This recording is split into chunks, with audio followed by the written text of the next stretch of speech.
vocês? Então estamos aí para mais uma aula de ensino religioso. E na aula passada, lembra que eu falei para vocês que nós estávamos encerrando as nossas aulas sobre festas?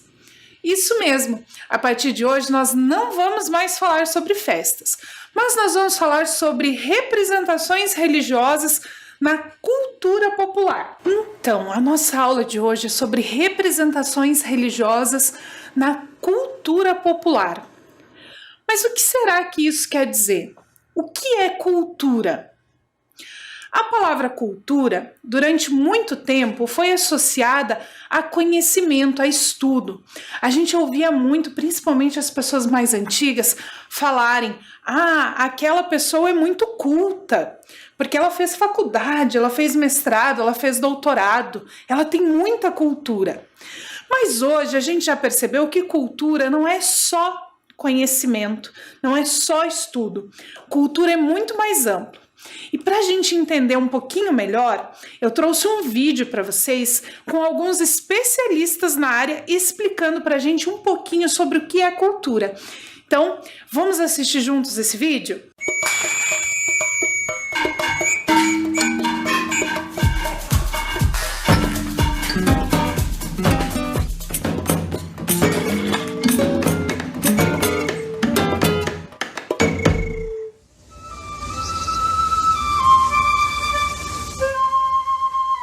A palavra cultura vem do conceito de cultivo, né? Que, por sua vez, tem uma tradição ancestral na humanidade ligada até o domínio da agricultura e a possibilidade de cultivar algo, né?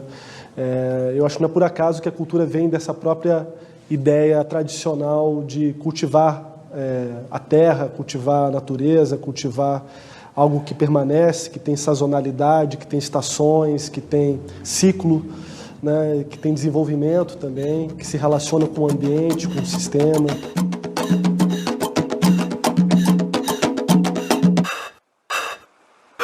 Alguns trabalham cultura em oposição à natureza, mas a leitura contemporânea de cultura, que eu acho que todos nós fazemos cada vez mais, pensa a cultura dentro do ambiente, dentro da própria relação com a natureza. Eu diria que a gente tem uma grande mudança no sentido de cultura durante o século XX. Até uma certa fase do século XX, cultura é um cabedal, um capital, é algo que se acumula cultura. Então a pessoa culta, a pessoa que conhece línguas, etc. Num certo momento do século XX, começa a mudar isso e começa a haver uma explosão de outras formas culturais e, ao mesmo tempo, uma não aceitação dessa ideia de que eu vou acumulando conhecimento. Cultura não é arte, só arte. Arte é parte da cultura, é uma expressão vital na cultura, é o oxigênio da cultura, mas a cultura vai além das artes. No sentido antropológico, cultura são todos os saberes, fazeres, pensares, tudo aquilo que mexe com o imaginário, tudo aquilo que carrega essa marca da ação da sociedade, do homem. O povo faz cultura em qualquer condição, nas condições sociais mais degradadas, em ambientes onde a violência predomina, onde a qualidade das relações sociais são absolutamente desgastadas e sem qualidade. As pessoas fazem cultura, porque cultura é uma necessidade básica, como é comida, saúde, meio ambiente saudável. E o que nos faz humanos é exatamente essa capacidade de simbolização, essa demanda. E a cultura é, por assim dizer, toda a experiência acumulada e toda a possibilidade e a perspectiva do futuro, seja do ponto de vista dos conhecimentos sobre a terra, sobre o meio ambiente, sobre o dia a dia, sobre como fazer, como viver, como se alimentar, como se vestir, como morar, como, enfim, tudo, seja com relação àquilo que a gente imagina para nós, para o futuro, aquilo do chamado imaginário, aquilo que a gente tem de mais, digamos, interior, não material, né? Então, a cultura lida com o material e com o imaterial, e naturalmente lida com tudo. Meu cantar é meu caminhar. Todo o trabalho humano é para a cultura, pela cultura. a senhora que vai à missa, a outra que vai para o terreiro de candomblé, a outra que vai para o culto na igreja ecumênica, o outro que vai para jogar o futebol, o outro que vai ao cinema, o outro que vai ao museu, o outro que vai ao teatro, o outro que vai namorar. Tudo isso é cultura. Quer dizer, as pessoas trabalham, produzem, os bens, os serviços existem para que elas tenham fruição espiritual, possam ter encantamento, acesso à beleza, acesso à bondade, à beleza e ao conhecimento.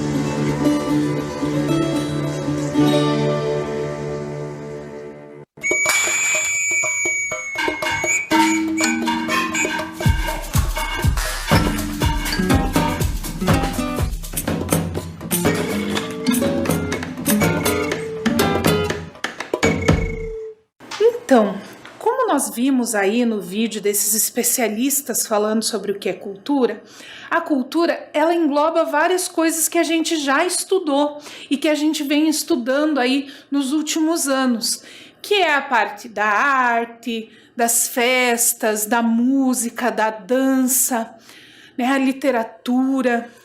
Tudo isso que envolve a ação humana, tudo isso está repleto de cultura. E a própria religião tem muito da cultura.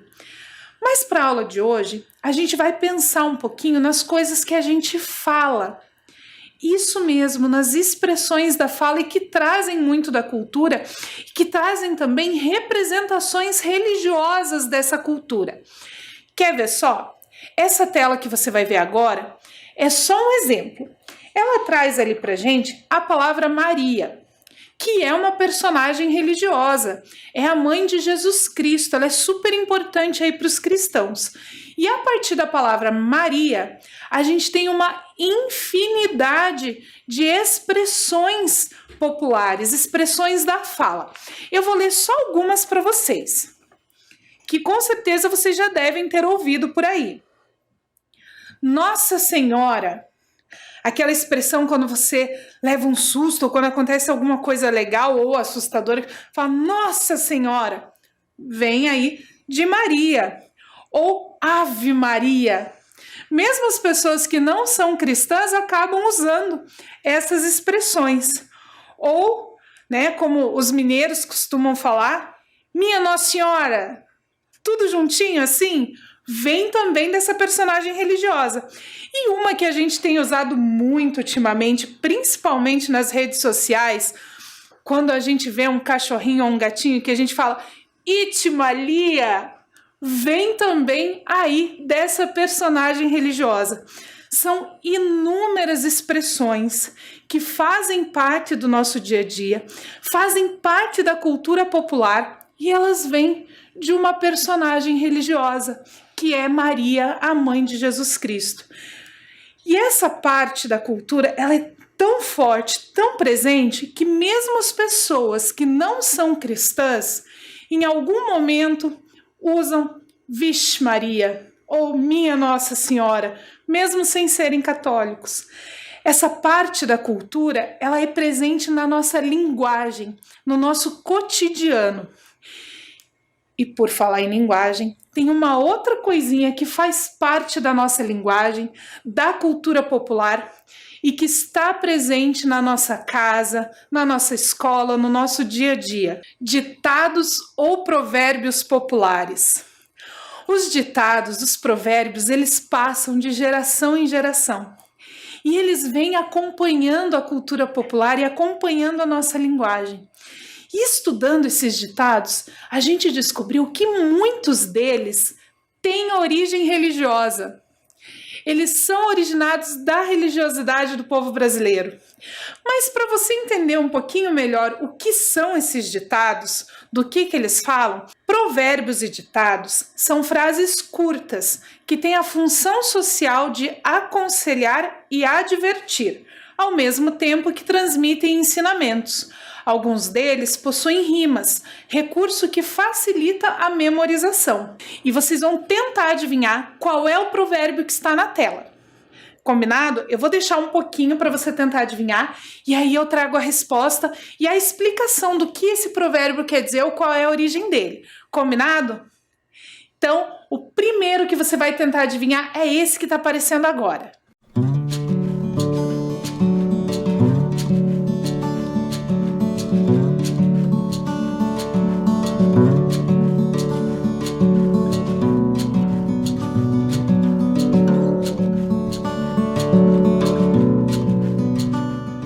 Esse era fácil, né? A voz do povo é a voz de Deus. Mas o que será que ele quer dizer? Vamos ler juntos o significado? A voz do povo é a voz de Deus. Esse provérbio significa que a voz do povo tem a força, o poder e ainda carrega a verdade, tal como a voz de Deus. Por isso, a voz do povo deve ser escutada. Esse provérbio ele é muito usado até hoje e ele é um dos que não perdeu o seu significado ao longo do tempo. Desde que ele começou a ser usado, ele traz o mesmo significado, diferente daquele que nós vimos no vídeo, que é tirar o cavalinho da chuva, que mudou de significado ao longo do tempo.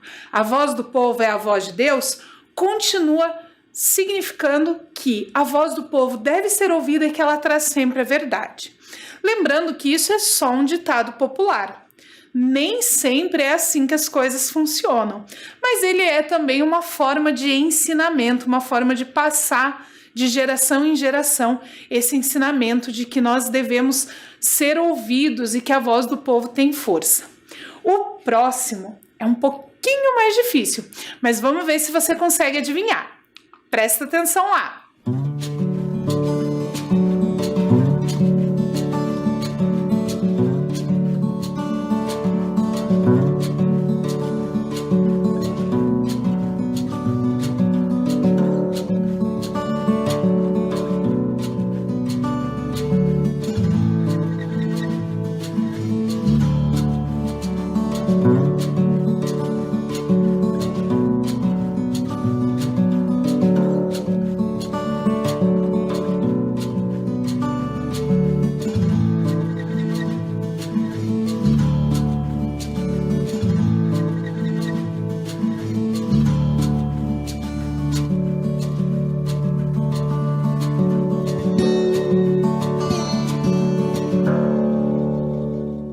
Conseguiu adivinhar? Isso mesmo, dai a César o que é de César e a Deus o que é de Deus. Esse é o que tem a relação mais próxima com a religiosidade. Vamos ler o significado? Esse provérbio popular mistura política e religião, uma vez que relaciona a justificação do pagamento de tributos ou impostos para César, além da devoção ao cristianismo. Esse provérbio foi dito por Jesus e está presente na Bíblia, numa história que está ali em Mateus, capítulo 22, dos versículos 15 a 22. Então, esse provérbio popular, ele se popularizou a partir desse texto bíblico, porque as pessoas estavam meio incomodadas de ter que pagar os seus tributos, os seus impostos. Então, Jesus coloca que você deve pagar os seus impostos, né, a César, que era o imperador na época, que representava então o governo, por isso essa mistura entre política e religião, e mesmo assim cumprir com as suas obrigações religiosas. Quem é cristão sabe que para manter a igreja é necessária a contribuição dos fiéis. E isso vem, no caso dos cristãos, em forma de dízimo e de ofertas. Por isso Jesus colocava que era importante pagar os seus impostos, dar a César o que é de César, mas também contribuir para o seu templo, para a sua igreja, com o pagamento dos dízimos e das ofertas. Esse ditado é super antigo. Imagina só, Jesus falou isso há 2000 anos, um pouquinho mais talvez atrás, e até hoje a gente usa esse provérbio no nosso dia a dia. Se tornou parte integrante da cultura popular. O próximo que você vai adivinhar, eu acho que vai ficar um pouquinho mais difícil, mas tenta lá.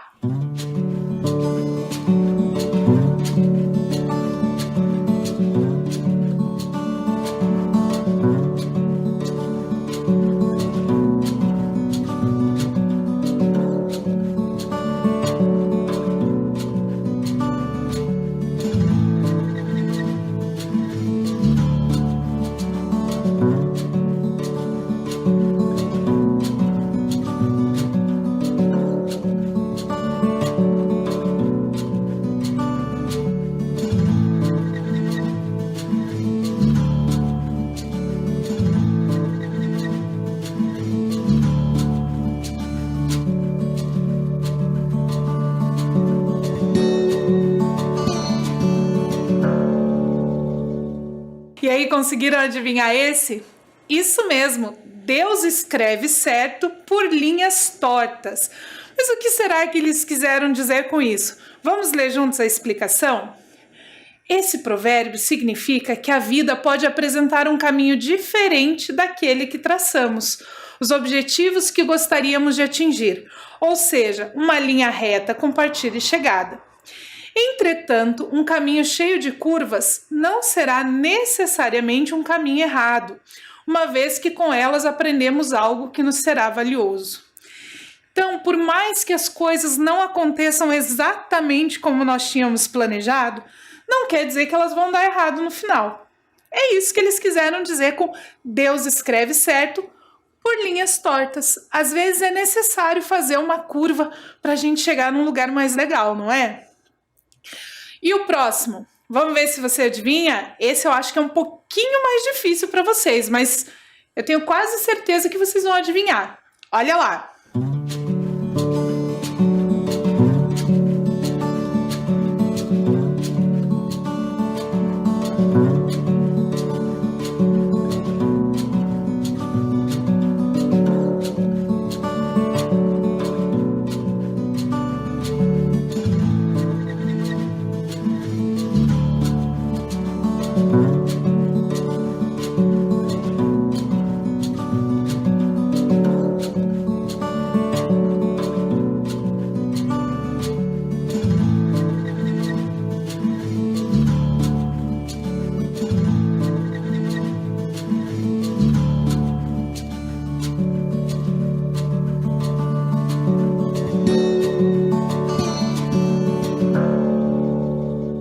Esse eu tenho certeza que você já ouviu em algum lugar.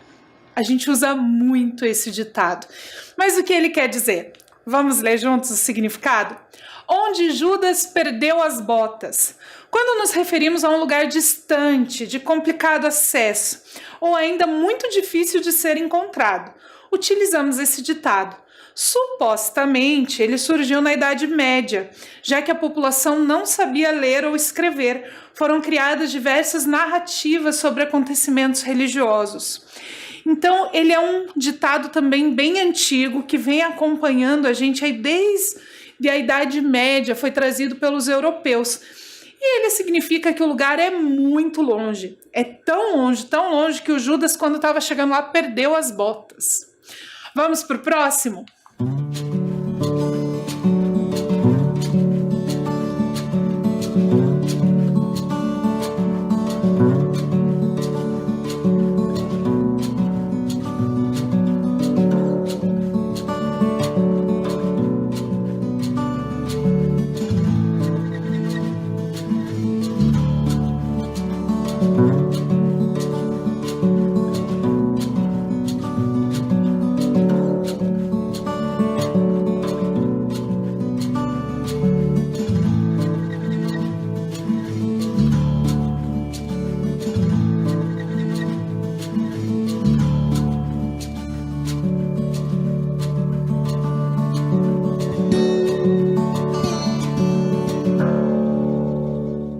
Conseguiu adivinhar esse? Tá ficando mais difícil, não é? Santo de casa não faz milagre. Vamos ler juntos o significado? Utilizamos esse provérbio quando demonstramos não ter confiança em alguém que faz parte do local em que vivemos. Assim, buscamos alguém de fora para resolver a questão no lugar de confiar em quem é mais próximo. A gente usa muito esse termo quando a gente tem principalmente um profissional em casa. O significado dele lembra também casa de ferreiro, espeto de pau, que é o outro provérbio que se usa. Como se aquela pessoa que mora naquela residência fizesse o trabalho dela muito bem para os outros, mas não na sua própria casa. Seria mais ou menos assim. Eu sou uma profissional que conserta a máquina de lavar roupa, mas a minha está quebrada há 4 semanas e eu não arrumei. Mais ou menos isso. Então, ele é um ditado que é muito usado também. Tanto ele quanto o equivalente, que é casa de ferreiro, espeto de pau. Vamos para o próximo?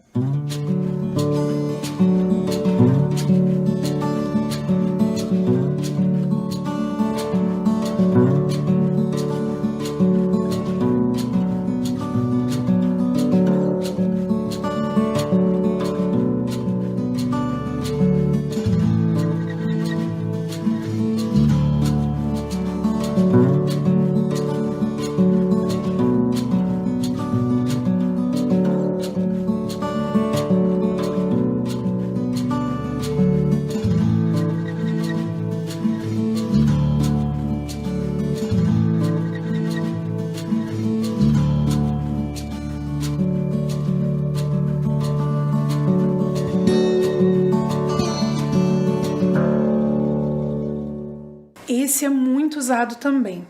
Ele quer dizer: quem semeia vento, colhe tempestade. Mas o que isso significa? Vamos ler juntos? Esse provérbio significa que todas as más ações terão consequências ruins para a nossa vida.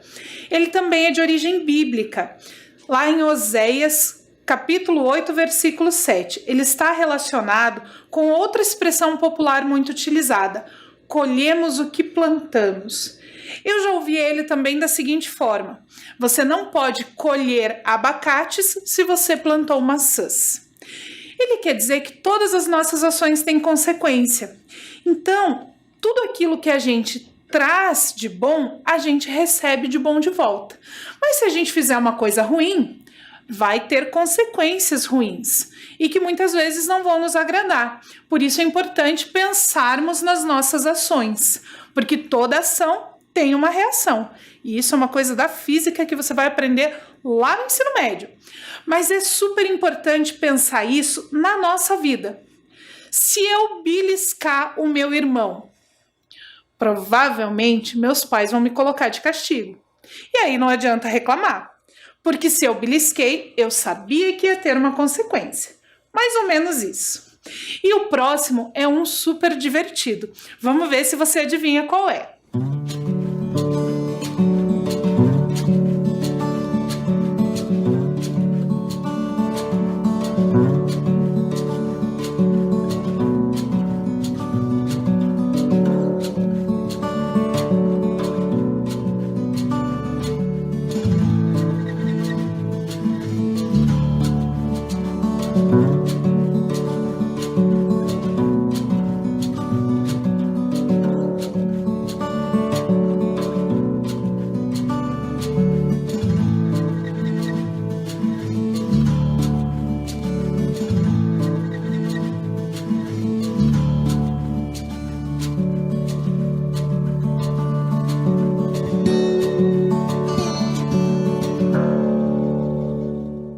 Esse parece ser super engraçado, né? Para baixo, todo santo ajuda.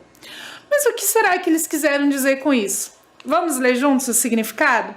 Esse ditado popular significa que é mais fácil descer na vida do que subir. Isso porque quando descemos, não necessitamos de muito esforço. Do contrário, para subir, necessitamos de mais força e, por vezes, nos sacrificamos para conseguir atingir o topo. Então, ele quer dizer que para a gente ter decisões mais fáceis, né, mais simples, que não exigem muito esforço, parece que até os santos nos ajudam. Tudo fica mais fácil quando nós pegamos o caminho mais simples, ou ainda quando a gente está descendo, quando as coisas são ruins com a gente. Parece que tudo contribui para que fique pior. E quando a gente vai fazer uma coisa para levantar, parece exigir um esforço muito maior. Vamos ver se você consegue adivinhar esse? Esse eu deixei separadinho porque ele não tem uma origem religiosa cristã. Ele vem de uma outra religião. Vamos ver se você consegue adivinhar qual é? Vou te dar um tempinho aí para pensar.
Isso mesmo, esse aí é um bem conhecido também, mas ele não tem uma origem cristã, ele tem uma origem entre os muçulmanos. Se Maomé não vai até a montanha vai até Maomé.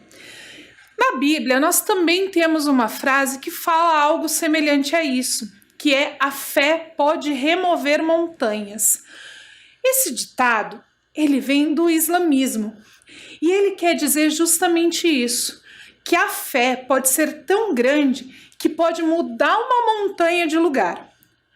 Lógico que quando nós falamos isso, nós não estamos falando da montanha, aquele morro de pedras e de terra.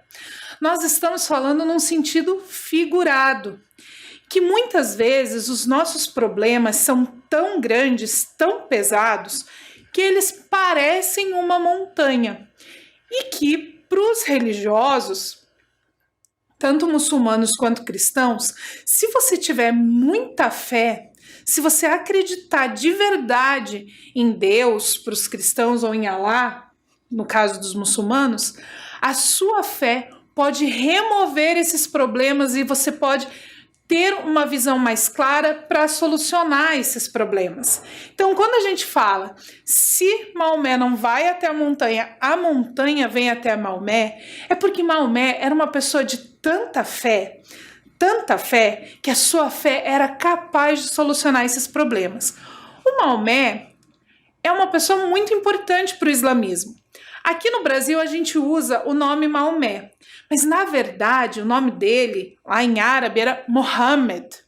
Ele foi a pessoa, então, que recebeu a inspiração de Alá, a inspiração divina, através do anjo Gabriel, para redigir o Corão, que é o livro sagrado dos muçulmanos. Então ele é essa figura que representa a fé, o poder da fé, o poder de Alá entre os povos muçulmanos. Por isso se usa muito essa expressão. Se Maomé não vai até a montanha vem até Maomé, pelo poder da fé. Ou como os cristãos usam, a fé remove montanhas. Principalmente em momentos difíceis, como esse que a gente está vivendo, a fé é importante.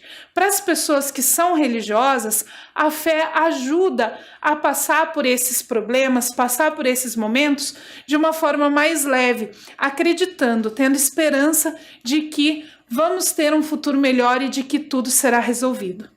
Então, com essa mensagem, a gente termina a nossa aula de hoje. Na semana que vem, eu volto com o significado desses ditados populares que você vai transformar em carta enigmática aí na sua casa. Eu trago o significado e mais elementos da religiosidade que fazem parte da nossa cultura, do nosso dia a dia e que muitas vezes passam despercebidos. Mas agora você vai aprender a identificar. Então fiquem bem, lavem as mãos, tomem muita água e nós nos encontramos na semana que vem para ver mais representações religiosas na cultura popular. Até semana que vem!